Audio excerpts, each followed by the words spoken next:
नमस्कार दोस्तों, मैं अनुपमा आप सबके सामने हाजिर हूँ फिर एक कहानी लेकर। मैं अनुपमा आप सबका स्वागत करती हूँ कथा कुंज एफएम पर।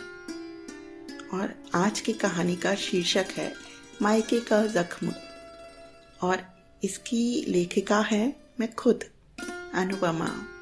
उम्मीद करती हूँ सभी कहानियों की तरह आप इस कहानी को भी पसंद करेंगे और अपना ढेर सारा प्यार देंगे। आइए शुरुआत करते हैं इस कहानी के।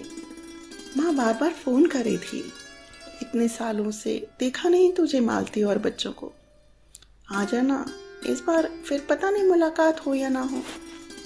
मालती कहती हाँ माँ आती हूँ, जल्दी ही आऊंगी, और ये कहकर फोन रख देती। ये सिलसिला पिछले 10 सालों से ऐसे ही चल रहा था। मालती अपनी यादों में खो जाती है। मालती अपनी छोटी बहन की शादी में घर गई थी, अपनी माँ के घर अपने दोनों बच्चों के साथ। उसका पति सुधीर जा नहीं पाया था, तो वह अकेली ही चली गई थी। घर में शादी का माहौल था, बहुत खुश थे सभी लोग तैयार होने में व्यस्त थे। मालती ने अपनी बेटी को तैयार करके बाहर खेलने भेज दिया और खुद तैयार होकर अपनी बहन की मदद करने में लगी थी। शादी के घर में कम काम तो होते नहीं है, और उस पर खुद के घर में शादी हो तो बहुत जिम्मेदारी हो जाती है। काम में मगन मालती को ध्यान ही नहीं रहा कि उसकी बेटी कहाँ है। बहुत देर से दिखी नहीं, तैयार होकर बाहर ही तो गई थी, ऐसा कहाँ खेलने लगी कि अब तक एक बार भी नहीं आई मेरे पास। पता नहीं कुछ खाया कि नहीं। मालती को बहुत बेचैनी हो रही थी। सब कुछ छोड़कर मालती अपनी बेटी को देखने बाहर आ गई। उसने अपने बेटे से पूछा तो उसने मना कर दिया। बाकी सभी से पूछा तो सभी यही कह रहे थे, हमने तो यहीं देखा था अभी पीहू को। और परेशान क्यों होती हो मालती, यहीं कहीं खेल रही होगी, शादी का घर है। लेकिन मालती को तो जैसे चैन नहीं पड़ रहा था। वो आसपास सभी जगह पीहू को ढूंढ रहे थे, और ढूंढते ढूंढते मालती छत पर पहुंचती है। वहां से वो अपने ममेरे भाई स्वप्निल को निकलती देखती है और उससे पीहू के बारे में पूछती है, पर वो घबरा जाता है और वहां से भाग जाता है। मालती अनजानी आशंका से सिहर उठती है और छत पे बने कमरे की तरफ जाती है। वहां का हाल देख मालती को काटो तो खून नहीं वाली स्थिति होती है। उसकी फूल सी बच्ची बेहोश खून में लथपथ पड़ी हुई होती है। वो जल्दी से उसे उठाकर अस्पताल भागती है। पड़ोस में ही अस्पताल था और डॉक्टर उनके पुराने पड़ोसी।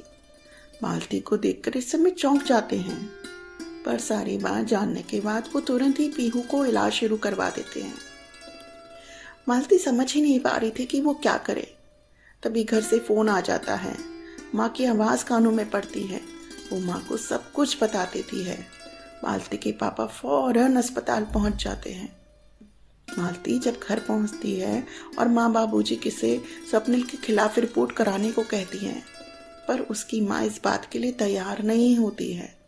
छोटी बहन की शादी, समाज, रिश्तेदारी और सुधीर को पता चलेगा तो वो कैसी प्रतिक्रिया देगा। इन सब बातों का हवाला देकर वो बात यहीं खत्म करने को कहती है। और पीहू का क्या, पीहू तो बच्ची है, सब भूल जाएंगे, लेकिन लोगों को पता चलेगा तो लोग उसे जीने नहीं देंगे। कौन अपनाएगा पीहू को? कोई भी मालती का साथ नहीं देता है। मालती पीहू को लेकर वापस आ जाती है, पर वो कुछ नहीं भूल पाई थी आज तक। मायके के नाम से ही मालती के जख्म ताजे हो जाते हैं और वो बहुत असहाय महसूस करने लग जाती है। कोई और नहीं तो कम से कम उसकी माँ ने तो उसका साथ दिया होता। हर बार की तरह इस बार भी वो और सुधीर बच्चों को लेकर ऋषिकेश जाने का प्रोग्राम बना लेते हैं। शुक्रिया दोस्तों, आशा करती हूँ कि आपको मायके का जख्म कहानी पसंद आई होगी। लाइक, कमेंट, सब्सक्राइब और शेयर करना ना भूलें। Thank you.